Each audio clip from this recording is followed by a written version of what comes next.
Bà, chỉ bố xôm cột nâng chìm điệp xuống từ đó buộc mai bóng ôn được nông sẽ đi sửa lại từng học nít.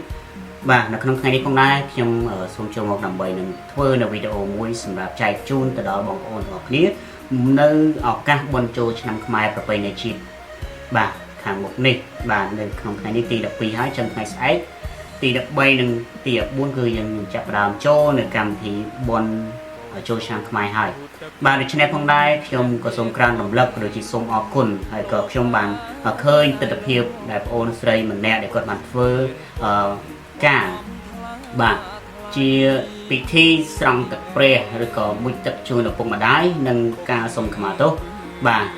ហើយជាពិសេសនោះគឺគាត់បានធ្វើកាតព្វកិច្ចជាកូនជាយុវជនជាយុវវេនារីដែលល្អហើយជាគំរូមួយដ៏ល្អមែនទែនហើយដែលខ្ញុំបានអង្កេតឃើញដូច្នេះគាត់ធ្វើនេះគឺជារឿងមួយដែលត្រឹមត្រូវការគោរពនិងការសុំខមាទោសពីឪពុកម្ដាយគឺមិនមែនជារឿងដែលមួយមិនមែនជារឿងមួយដែលយើងគូខ្មាស់ទេប៉ុន្តែជារឿងមួយដែលយើងគូតែធ្វើទាំងអស់គ្នាដូច្នេះផងដែរតាមរយៈខ្សែឃ្លីបវីដេអូមួយនេះក៏ខ្ញុំសូមផ្ញើជូនទៅដល់យុវជនយុវនារីទាំងអស់ដែលមិនទាន់បានប្រព្រឹត្តដែលមិនទាន់បានធ្វើបាទសូមប្រញាប់ធ្វើឡើងហើយខ្ញុំជឿថាមិនមែនបងប្អូនមិនធ្វើទេប៉ុន្តែខ្ញុំចង់ឲ្យបងប្អូនទាំងអស់គ្នាបានធ្វើហើយចែករំលែកនៅក្នុងបណ្ដាញសង្គមទាំងអស់គ្នាដើម្បី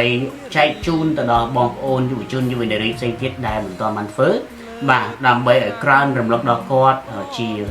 ការមួយដែលល្អជាការមួយដែលយើងគួរបង្ហាញនៅក្នុងសង្គមដើម្បីឲ្យប្រជាជននិងប្រជាពលរដ្ឋទាំងអស់គាត់មានកាតព្វកិច្ចធ្វើបែប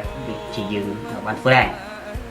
ការដែលយើងធ្វើបែបនេះគឺបានចែងនៅក្នុងបទគម្ពីររួចជាស្រេចហើយដូចជាខ្ញុំលើកឡើងពីវីដេអូមុនគឺនៅក្នុងបទគម្ពីរអេពីសូតជំពូកទី6ខទី1ដល់ខទី3ជាបញ្ញត្តិរបស់ព្រះហើយព្រះអង្គឲ្យយើងគោរពប្រតិបត្តិដល់បិតាបិតាខ្លួនក្នុងព្រះអង្គម្ចាស់ហើយកាលណាដែលយើងធ្វើដូច្នោះនោះយើងនឹងទទួលបាននូវសេចក្តីសុខសាន្តរស់នៅលើផែនដីនេះជាយូរអង្វែងប៉ុន្តែនៅក្នុងថ្ងៃនេះខ្ញុំចង់លើកយកនៅក្នុងព្រះគម្ពីរម៉ាថាយជំពូកទី15ខទី5មួយបាទសំទោសខទី4មួយទៀតដើម្បី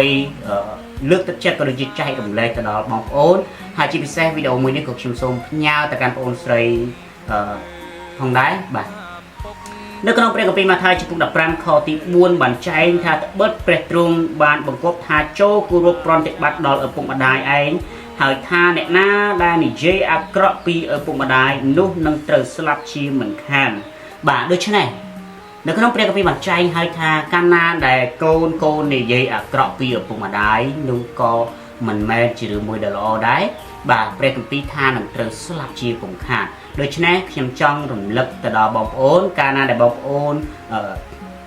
ធ្វើពិធីស្រង់ទឹកព្រះឬក៏មុជទឹកជូនឪពុកម្ដាយជូនលុយជូនកាក់ដល់ឪពុកម្ដាយនោះជារឿងមួយដែលល្អមែនទែនហើយ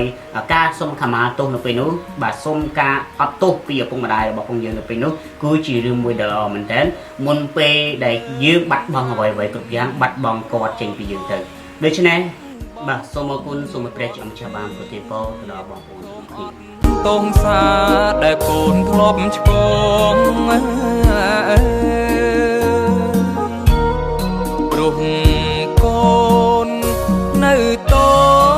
ចខំផងត្រូវផងពុកតែងរ៉ាប់រងអប់រំប្រដៅទុំយើងក្រទ្របតែសច្ចៈនៅលោកកាយលោ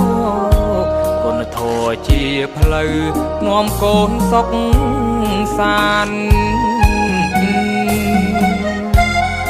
កូនធ្វើតាមពុកមិនដែលភ្លេចប្រាណនាំខ្លួនកូនបានចាក់ប្តីទុកខា